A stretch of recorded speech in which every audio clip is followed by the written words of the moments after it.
Well, hi, everybody. It's about 10 seconds past noon, so I'm legal to say good afternoon. Welcome to today's show on Pre-K-12 Education Talk Radio. My name is Larry Jacobs, and we are going to talk with a nice conversation today with our old friend Ronn Nozoe, who is the CEO of the National Association of Secondary School Principals, NASSP, NASSP.org. And I want everybody to know he's calling in from Hawaii. I'll bring Ron on in a second. Okay, it's 6 in the morning there. So, Ron, I just want to say, before I know you can hear me, I'll bring you on. Okay, thank you for doing this. I appreciate it because we're celebrating a National Principals Month. They've got a new Principal of the Year. We're going to talk about their upcoming LEAD conference. So it's really, really good stuff, and hear all what's new and exciting from the CEO of NASSP during National Principals Month. We're going to archive the show at ace-ed.org, and I hope you go over there. Everything's free over there. It's on the home website of our American Consortium for Equity in Education. You can read our magazine, Equity and Access. You can join in on the fun on our Excellence in Equity Awards. We just opened the Educator category. If you'd like to nominate yourself or your colleagues or your school or what faculty, staff, whatever, okay, please go over, check that out. And every podcast we do is over there as well. That's under the podcast link. There you go. So please check it all out at ace-ed.org. And without further ado, at 6 in the morning, Ron, thank you for being here. It's Larry here. Hey, Larry. Thanks for having me here. And you know what? I'll get up at whatever time of the day. I appreciate you showcasing and celebrating education in general, and especially for this month, our wonderful principals. Right. I hear here on the principals, and I'll just say right away, about 3 weeks ago, when you guys were still deciding the National Principal of the Year, I had three of the contenders, if I may, on, and the three great principals. And Andrew Farley from East Brookfield High in Wisconsin eventually was chosen, okay, as the Principal of the Year. And I just want to say congratulations to him. He's a good guy, as was everybody else on that show. It was terrific, and I know you take a lot of time to honor those principals. Anything you want to say about Mr. Farley? The one, the only, the National Principal of the Year. Go for it. Ron. First of all, to your point there, Larry, it's like next to impossible to pick one from the 50 nominees. I mean, these folks are all heroes in their local context. But you know, Andy, Principal Farley, or Andy as we now know him, the vision for his school, the culture of his school, which is deeply rooted in the whole student experience, was both inspiring and revolutionary, or I should say is both inspiring and revolutionary, because it's not just about academic excellence that sets Andy apart. All of them are, about academic excellence. But what really stuck out with Principal Farley was his dedication to destigmatizing mental health. Yeah. And he's got this group called the Hope Squad that he formed at the school, which is really about student voice and student agency. And these kids, this group has literally saved lives at his school. Oh, wow. This work is, I mean, the work is a testament to the profound impact that a principal can have when they lead with this level of heart and purpose. And he also shows that, some folks back in the day used to think it was one or the other, but he also shows that you can pair high expectations and caring support together for every student, and you're going to get great results with those, with that combination. He makes, for example, just craziness. He makes sure that all of his students have access to rigorous educational experience. And yes, he does. This is a staggering 99% of the class of 2023 took at least one college credit-bearing course prior to graduation. Isn't that great? Right? So, isn't that great? Right. It's like every kid in his school got a head start into life by taking a college course. I mean, these people like this, don't get me wrong, Andy's amazing and he's doing incredible work, but so are the other principals they are. that were recognized this year. And so are principals at every school and there's great things happening in schools all across our country. And it's awesome to celebrate someone like Andy, but it's also challenging because we'd love to celebrate them all. Well, we are celebrating them all. It's National Principals Month. That's right. We are. Yeah, and what you said about Andy is all true, and everybody else. I mean, and especially these days. And I will mention this. Wisconsin, where Andy is a very political state right now. Okay, And it really is. And their legislature is, well, all legislatures are political, but they're very back and forth, red, blue, tough to make you crazy. Point being, it's hard to be a principal in these political times and get the whole community working with you. Okay? And Andy has been able to do that. I hope I'm saying that right. It's a compliment to everybody. I hope that came out the way I meant it. Larry, that is heartfelt, brother. I couldn't say it better than you just did, and thanks. I really appreciate you calling that out, because this is the point that we make all the time. Of course, everyone knows the research on teachers. The teacher is the most effective by research, proven. Yeah. The most effective, the most powerful variable. Right. But really close second, which is confirmed empirically, is, and sometimes debatable depending on when you're talking about what kind of impact. The second most impactful variable is the quality of the principal. And so, when you're calling these folks out, it's and talking about the dynamic. The thing that people need to remember is, of course, we love teachers, we love support staff, right? We love parents, but when we love superintendents too, but with the way that the world is working these days, superintendents come and go. Well, who keeps? Yeah. By the way, Andy, if I remember forward, correctly, right? hasn't Andy been there like 15, 20 years as principal? Some long. Yeah, he's been there for a minute, and he's been there for a minute, and it takes that kind of dedication to create these systems and build them, and I'll tell you, Ron, it's a lot of stuff. You picked a good one, and all the contenders are good ones. And congratulations to principals everywhere. Okay, it's really, really important. It's National Principals Month, and I hope communities understand that. I hope teachers understand that. Okay, good principals are hard to find. Okay, so they are. As our great teachers are hard to find too, and when we got them, we got to keep them forever. They're treasures. It really, it's true. And Ron, I don't think I ever asked you this, but I'm just curious about this, and I don't know if you even ever thought about it. Principal training, people go get a master's degree in the educational administration. Maybe some of them get a doctorate. A lot of them get a doctorate degree in it. Right. And as you look at that, okay, the training of a principal, as again, you're CEO of NASSP, has principal training caught up, in your opinion, or maybe you've got some really good research, caught up with what the job entails these days? Okay, so the higher ed component. That's a good question. Yeah, that's a great question. Yeah. Hey man, Larry, you've been doing this for a minute. You got great questions. You got that right, buddy. But it is a good question. Yeah. What's your thought on that? It's a good question. When I say a great question, I like it too. Good, right. So the higher ed component continues to be important. There's a set of foundational body of knowledge, sort of work around the discipline that people need to have. What has changed a lot is the emphasis on the in the field practice. Back in the day, we all quote unquote went to principal school. We took our classes and all that, and then we kind of were just like, okay, released into the wild, and it was, that's how I came up, and most of the folks that are sort of my generation and older came up that way. Well, now the emphasis has really shifted, where districts and states and districts are picking up this sort of mentoring of principals when we come out of principal school, quote unquote principal school, if you will. Yeah. There's a mentoring and support component that's now being growing across the country, where people realize that pairing up a veteran school leader who's been there, done that with a rookie brand new to the field kind of person, because there's, as you well know, there's no substitute for experience. You can learn all the stuff book smart wise, but when you got to apply it, how to apply it, when to apply it, what to watch out for during the implementation. Those are the things that can really are really a challenge. And so I would say the higher ed component continues to evolve, but where the change has been most significant is this emphasis on the sort of job embedded professional development and support, and like ongoing mentoring and coaching of people in the field.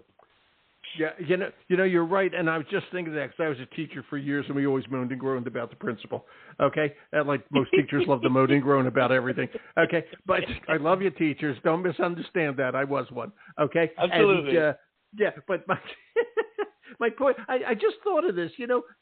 Principals should really invite a teacher and do this on a regular basis, a different teacher, to spend a day or so with them. Not that they want to be a principal per se, but just to find out what the principal's job is like. Well, instead of being outside the office, bring in. It'd be a fun thing for teachers to see that and see how hard it is these days to do it. It's brutal out there, I'll tell you, and you guys just do a great job on all this. I got to say, well, before I forget, I don't have that much contact with Hawaii, but I've been there, and I just want to. I don't know where you are, but what are you hearing from Lahaina? How are they doing? Did you hear anything from the schools there or anything? Yeah, I just wanted to ask, so I'm on Oahu. You're my official Hawaii contact, so just tell us what's going on. You're there. Well, look, Larry, mahalo for asking and for raising awareness here with your listenership here. We do have friends on Maui. We have family there too.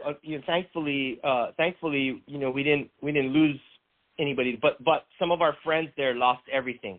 And one thing about Maui folks and people in Hawaii in general, we might always not always agree on stuff, but when stuff happens, we know how to band together. And there's a reason why the MauiStrong.org, the place where the best place to go if you're collecting, donations and all. There's a reason why Maui Strong is a thing, because Maui folks are built tough and they're resilient and they've banded together.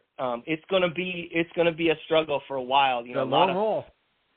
Oh my God! Not just the of course you see all the property damage and you see the the loss of life and all this horrible loss of pets, everything. I mean that whole devastation. But what hasn't been talked about a lot is the historical significance of Lahaina and the cultural, religious and cultural artifacts and implications, that's been lost there. And so, Maui's going to rebuild, and they're going to do it right, and it's going to take a minute. But if people want to help, MauiStrong.org, your donations kind of goes to the most credible nonprofit organization in the state that actually helps to collect donations and then distribute them appropriately. People, this is not something that just happened and we have a short memory in our country, right? So like we sure do. It's done already. No. This is generational. It's going to be years before stuff gets back. Yeah, it's horrifying, and it happened there. It could happen anywhere. We always do band together. Yep. And just one question. Okay, are the kids? Obviously, schools burned down too. I didn't know. I assume. Okay, or the kids don't have houses, so they're not near a school. What's going on with? Are they getting the kids to school? Are there schools running in the Lahaina area? Yeah. Whatever you. Yes.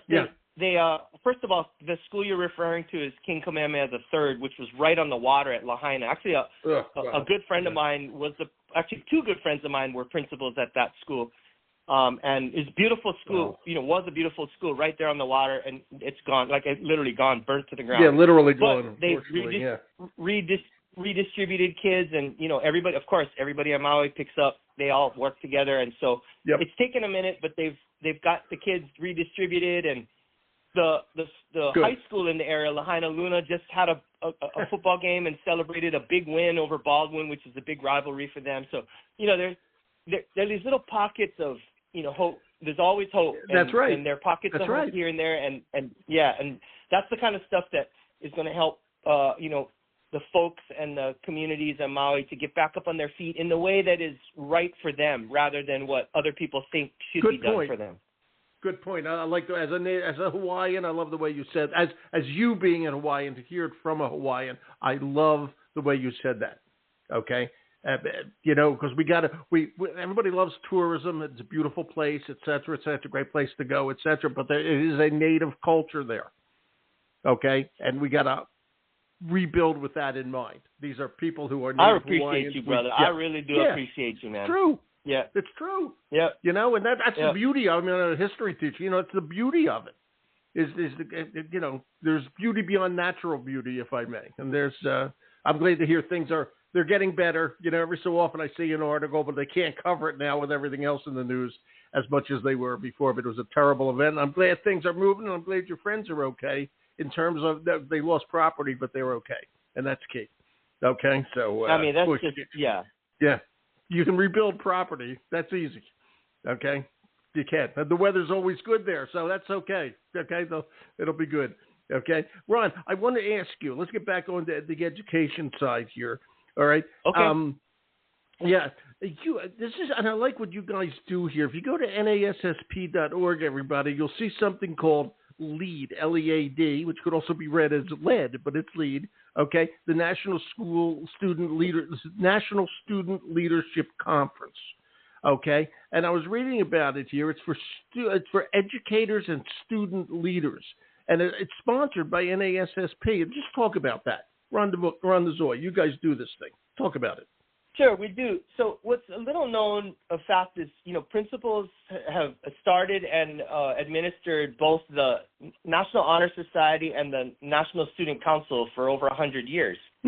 Because principals, over 100 years ago, principals back then were like, wait a minute, we need to do stuff for kids who are, who've got this leadership capability and are really, amazing kids, right? Right. So, they had this vision, stood it up, and we're proud to continue that tradition. So our LEAD conferences are designed not only to foster leadership qualities in students, but also to provide the advisors and folks who support these students with tools and strategies so they can effectively guide these emerging leaders throughout the school year. And so we put on these conferences, and people who come to them can expect a mix of inspirational keynote sessions, they have some hands-on workshops, and then, of course, what's really important to us is these opportunities to network, where you get educators and students in a room sharing what they're working on and how they're navigating challenges that they're trying to overcome at in their particular school or community. And it's really, it's a really coming together to share these ideas and best practices. If anybody's anybody out there is interested, what are the topics? What are the things that are priority for student councils these days? Because that gives a principal, a leader, a good idea of which way to take the school. What's on the kids' minds of the student leaders? Well, kids today are wired differently than like how I was wired when I came up. When we came up, we were like, kids are seen, not heard. You know what I'm saying? Like that's like how I was raised like that. Well, as you well know, today's kids have access to information, through the internet and whatever. They know everything. And so what kids today their focus is making sure that they have a say in the way that the world is going. So, student voice and student agency is very, very important to them. And then, of course, character, the pillars of the NHS are important to them. Character, service, making sure that they are, pursuing excellence. And so really these events, we bring them together, and part of these events, because we want to make sure that the students have a say in determining the path, the topics themselves are curated from the kids. So the students will tell us, these are the things that we're passionate about. So sometimes it'll be about mental health. Sometimes it'll be about having access to other, extracurricular and co-curricular activities. Sometimes it'll be about funding for schools, making sure that the schools have the adequate resources to do what they need to do. So it's really powerful because, as to your point earlier, sometimes adults, we don't get along so well in today's world. But man, these kids know what's up, and they'll talk to you about it in a way that'll make you stop you in your tracks and be like, wow, we really have to get our stuff together because the kids know what needs to be fixed in the world. Oh, one group of kids, they do. Some kids want to talk about protecting the environment, making sure that there is an environment for their future generation. So it's really about us giving them a big microphone and a big stage with some facilitated help. That's great. That's exactly what should be given, and I hope the adults there, and I know they are listening. Okay, because when you listen to the kids, you build a better school culture. Okay, it's that simple. And I just want to make note that there is a national conference coming up, November 10th to the 12th. You're going to be there. You're heading back to D.C., Ron, or are you staying in Hawaii? Absolutely. I wouldn't miss this for the world. If you're ever having a bad day, I used to do this when I was a principal and a superintendent. You ever having a bad day, just go in a room of kids and life's okay. Well kids said, are, Mr. Kids Educator. are all right, man. Right, You know? they are. So They are. So it's November 10th to 12th. Okay, obviously this year. Okay, 2022. There's another one, January 26th to the 28th. Both are in Arlington, Virginia, Washington, D.C. area. Okay, and it's for all 6th to 12th grade student leaders and their advisors. How many schools show up? I guess that's the easiest way to say it. They come from all over the country, I hope. they come from all over the country. I mean, we could, the attendance can range from about, 1,500 students and advisors to, somewhere around 3,000. I mean, it can get, depending on, the time of year and what people's calendars are like. So, I mean, NASSP's done these for years. Yeah. So there's a group of folks that are really passionate about giving kids opportunities to do this kind of networking and professional growth and learning and sharing ideas. Pretty great following. But to your point, if anybody's interested, just go to lead.nassp.org and you can learn more about how to be part of it. Lead dot, that's LEAD. Lead dot. Right. Is it sure there's a dot between lead and lead.nassp.org. You're right. I didn't see the dot for a second. Yep. Okay. It's there. Okay. Check that out. This is really important stuff. Okay, that you have to do. Now, I'm going to ask you this. We're coming up to a new year, just 2 months away or so. Okay. Amazingly, I might add. Okay. Watch us age. Okay. And it never fails. Top priorities. What do you see as the top priorities for your association this year? What do you want to? What's the real big thing that you want to accomplish and start moving forward? Well, top priority right now is ensuring adequate and equitable funding for all schools. Great. Love it. Every student, as you I'm sure agree, every student deserves a quality education, and every one of our members is fighting with their lives to provide every child on their campus with a quality education. And we all know that quality, good stuff costs money today, and so we're asking for proper funding for those things, which we always ask for. But this year's been a little different because Congress has proposed cutting education by 28%, which includes slashing Title I funding, which is to support students from low-income households.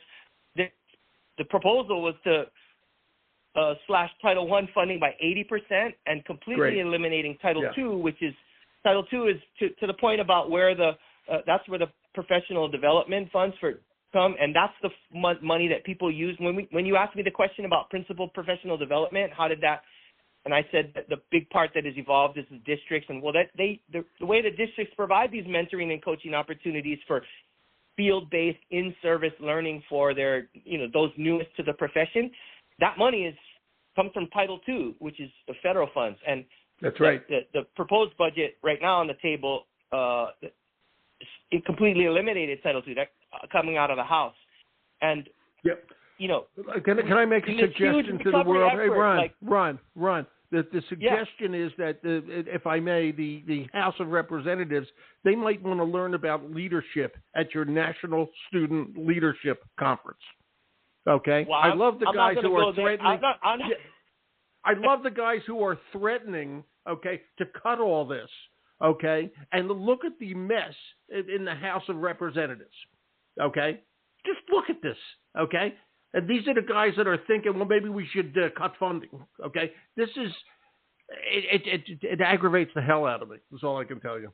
Just nuts. Just nuts. You got to work on it. I went with one of our board members, and it was fortunate to talk to some folks on the Hill. And, whom people may be concerned about, when we started talking about what parents and families want, we want the same thing. So you are parents and families. You are parents and families. I have faith in this, Larry, that if we start really talking about where we agree instead of where we disagree. Yep. Let's just do one thing, okay? It doesn't have to be solve the entire world's problems. Let's just do one thing for kids. and do it together with like us all locking arms together and marching forward together. And then we'll show this country, like, man, I've talked to parents. I am one, to your point. You are one, too. I've talked to parents all over this country and asked them whether they are a native speaker of English, whether they are born and raised in the area or came from somewhere else, regardless of the zip code or church, philosophical, religious orientation. Every parent's like, look, I just want my kid to have a future. Yeah. I want them to be treated right in school. I want them to be able to work with their peers and get a good job. Like, everybody wants the same thing. And so if we focus on that, I'm positive that we could make some headway there. We could, and we should. And I don't know, it's just ridiculous. Yeah. And I think, I honestly, not to talk too much politics, but I think that this mess in the House of Representatives right now, hopefully there's going to be a sea change. Okay, and that people will start to realize this is a mess. We have to get along. Okay, it's enough of this crap. Okay, and it's the same thing. Everybody, you said it. Everybody you talk to, everybody likes schools in particular, and they love their school district. Okay, right. And for some reason, then they get a bad feeling about it. We got to stop that and all that. We got to make sure. Hey, that reminds me. Okay, Ron, what's the word on educators becoming principals? Okay, is there a good principal pipeline out there right now?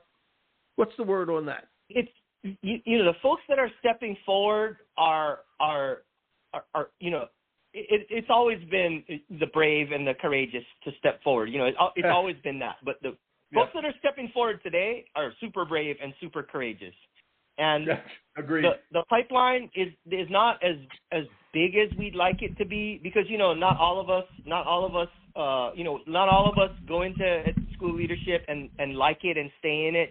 So you got to figure that there will be some attrition in it. So we don't want to just have like if we need 100 jobs, which we need more than, but if we need 100 jobs and we only have 100 candidates, the likelihood of all those 100 staying in those jobs probably not, right? So you probably want maybe like 110 just to account for attrition. That's right.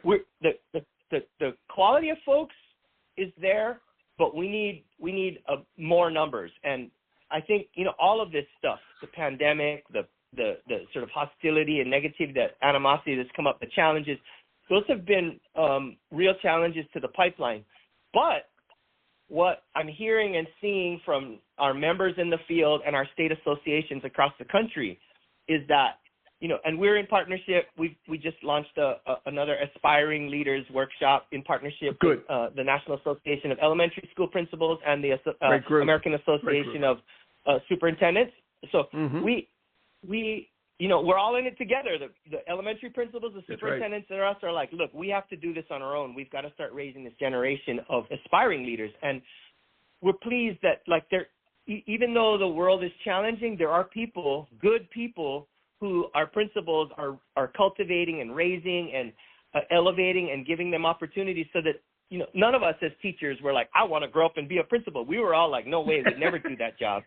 Nobody you said that. You said the same thing too, I'm sure. Yeah, nobody said I want to grow up and be a principal. Nobody said that. Yeah, exactly. But then someone on our campus saw talent in us and said, hey, why don't you try this out? And so, the hope we have. If we've got hope that this is going to change the trajectory, and we're starting to see signs of our state associations are picking up more interested prospective candidates. Good. We're hearing from higher ed that there's a little trickle of it coming back in, and we're seeing our own members. How we just convened the state, as you talked about earlier, to name Principal Farley as the Principal of the Year, and all of those principals were talking about how they've identified teacher leaders on their campus and are trying to cultivate them because they know that they have it in them to be the next generation of school leaders. And so, when you got the best of the best elevating folks that they think are going to be amazing, then, there's hope. There's always hope that people are going to rise up and step to the plate and selflessly lead like we need right now in this country. Yeah, and I'll just say this. Anybody who, I talk to a lot of teachers on this show, and everybody who thinks about being a principal, go over to NASSP.org or NAESP.org, okay, elementary school. There you go. And they're not competitors. They're friends. Okay, NAESP. That's absolutely right. That's my Earl Franks, Dr. Earl Franks, my brother from another mother. That's right. The world's greatest trumpet player. Earl Franks. There you go. Okay. That's right. We talked about that last time, didn't we? Yeah. It's great. Okay, from NASSP. But seriously, you can learn a lot, and you can go, and they want to hear from you, okay? It's that important. Ron, we got to go, okay? You just take care of yourself and your good friends in Maui and all that sort of thing, and have a good flight coming back for all your meetings, etc. Okay? We'll talk again soon. Larry, I really appreciate you, and to all your listeners out there, man, thank you very much for all you do for children and families every day, and thank you for either being in education or supporting education. Like, it's going to take all of us to make sure that every single child in this country has a world-class education, and I couldn't think of better partners than Larry and all of y'all who listen here, because the fact that you're listening into a podcast about education means you care a lot, and really appreciate everybody's efforts. It's going to take all of us, and I'm confident that we can do this together. Thank you. We can. Thanks, Ron. Well said, my friend. Okay? Take care of yourself. Enjoy that beautiful place you are, okay? Take care. I will Bye-bye. do, brother. Thank you. You do Aloha. it. Enjoy it. Bye. Wow. I like having Ron on the show. That's Ronn Nozoe. Ron is that's Nozoe, by the way. Ron is the CEO of the National Association of Secondary School Principals. Okay? And they need more good ones. So check it out. All right, good stuff. We're going to archive over it. I almost forgot, ace-ed.org. I don't know where that came from. Please go over, check it all out. It's really fun. My name is Larry Jacobs. This is Pre-K-12 Education Talk Radio. It's ace-ed.org. Thanks for listening.